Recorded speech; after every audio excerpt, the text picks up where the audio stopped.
r/ask Reddit. What is the worst advice you've ever received in your life? My careers advisor in high school. When I said I think I want to do something with computers, she said, have you heard of Microsoft? Then she wrote Microsoft on a piece of paper and slid it across the table, and that was my careers interview over. I think I would like to work in film. Hollywood. Have you ever heard of Hollywood? Literally every film is made in Hollywood. You should go to Hollywood. Hollywood. Out of everything, this has to be the funniest one here, especially if you apply it to weirdly specific stuff. I think I want to do something with cars. Have you ever heard of Toyota? Then she wrote Toyota on a piece of paper and slid it across the table, and that was my career interview over. When I was little, I told my mom I was sad because some kids were bullying me. She said I should tell them that when they bullied me it hurt me inside, and they would stop. I did what she said. This was bad advice. They did not stop. I know someone who taught her 5-year-old to tell people, you're making me very angry. Yup, that worked out really well. When my daughter was an infant, my wife couldn't breastfeed and my daughter couldn't digest formula very well. So I had to buy a special pre-digested formula for like $25 can. I was at the cashier paying for the formula. The guy in front of me was gathering his things. He said to me, he says, when my kids were babies, I wish I knew what I know now. I was like, what's that? What do you know? He says, babies don't need formula. All they need is sugar water. All the rest is a scam. I was like, I'm so glad you didn't know that back then. Yep, my brother had someone tell him that babies can start eating solids 2-3 weeks after birth. The co-worker who told him this has 2 children. Stop reading.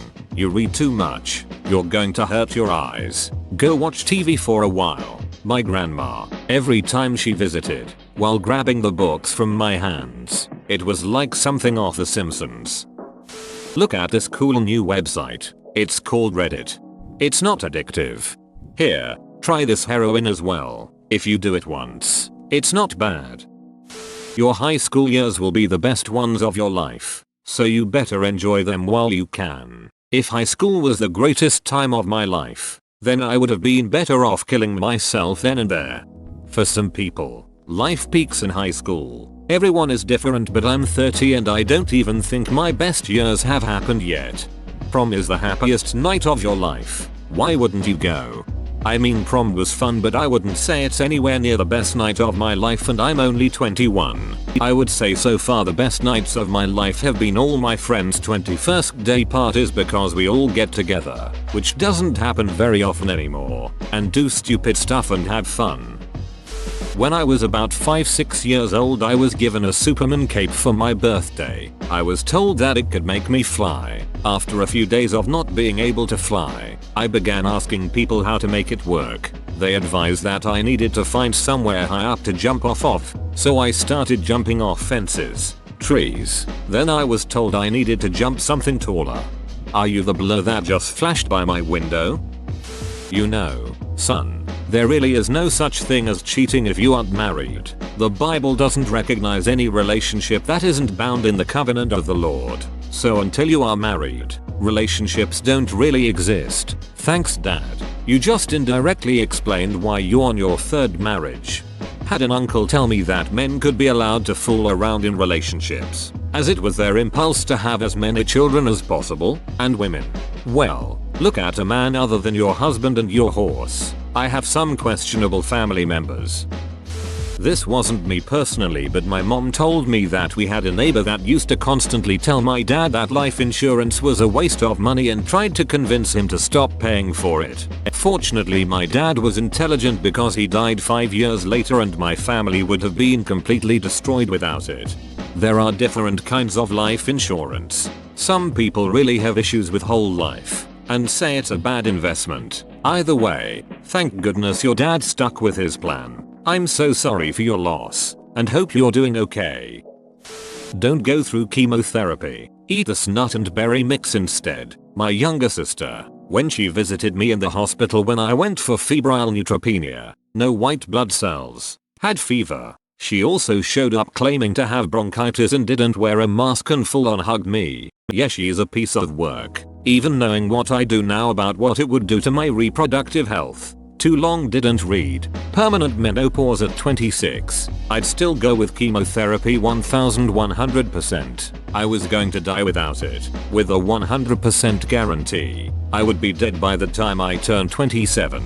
My life is more important than my ability to have children the old-fashioned way. Added to clarify, I was diagnosed with diffuse large B-cell lymphoma, co-classified with bulky disease, and was receiving chemo for it. The febrile neutropenia was a side effect of the treatment.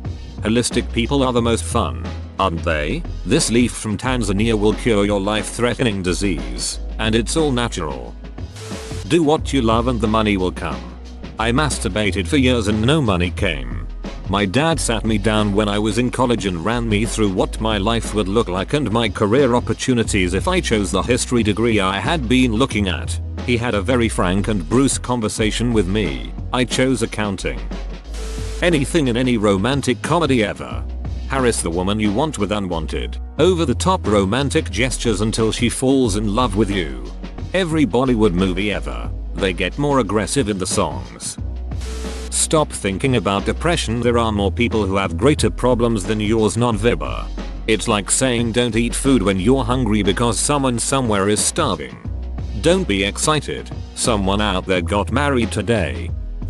Mentioned in passing that my boyfriend suffered from a terrible Charlie horse in the middle of the night. My bizarre space cadet of a co-worker heard this and immediately interjected, frantically explaining that I needed to get him to a hospital because this was a surefire symptom of pregnancy. She also recommended that I call the news because my boyfriend is, well, a man. I guess she thought history was about to go down. Spoiler alert. He wasn't pregnant. LOL. Seriously? I believe you. But seriously? She also believed that cheese made outside of the United States wasn't really cheese. Her mindset on most issues was difficult to explain. When I was in high school, I had a friend who was not the smartest. I remember him telling me if I didn't want to get a woman pregnant, then she should be on top so the sperm can't flow up. He became a father his sophomore year. He must have been so confused. Top 10 questions science still can't answer. Be yourself. Pretend to be someone better and you'll probably become someone better. But do so in steps, otherwise, you get bad results. I don't think the advice be yourself is supposed to be about improving yourself. I think it's more about not being embarrassed to be different. I used to be ashamed of my rubber ducky collection because people would tell me it's weird, but after similar advice I now do what I love and don't care what other people think. Just don't fight back. Men act like that because they want to assert dominance. As soon as he realizes you've accepted his behavior, he will leave you alone. No, usually if he acts like this to begin with, it will only get worse if you are submissive. Given to me by a high school headmaster. You want to repeat your senior year with your lousy marks? That's crazy. You could be out getting a laboring job, making $17,000 per year. Yep, base my life decisions on money. Ended up going on to uni, graduating with honors and then finishing a PhD. Should go back and take his job. Just listen to your academic advisor. They know what they're doing. Thousands of dollars added cost to education, an extra senior year, and a withdrawal on record. Seriously, don't be afraid to push back on your advisors if you're concerned about what they say or do. Ignore the bullies. You don't need to fight them, but standing up for yourself is far better than taking it, internalizing it and letting it hold you back. This is a bad advice when given to kids, because they don't understand the meaning of ignore. An adult that is already emotionally developed and has his life figured out can't afford to just walk away if someone's bullying them like kids do. Say, if a loser start telling you shit in the street, you just shrug it off because you're more successful than him. Why even bother? But a kid does not have that maturity. To them, everything the bully says does. They take it as truth, and it makes them doubt themselves. A kid also may not have the freedom to walk away as their bully is likely to be a classmate or neighbor. They are stuck in the same space as their bully on a daily basis with no way to relocate. Don't make any friends. Friends will ruin your life. I haven't made any friends and I've ruined my own life just fine. Thank you very much. Whoa, you made it to the end? You're a ducking beast. I'll cut you a deal. Smash like and subscribe for more curated content, bruh. It's free and that's a great price.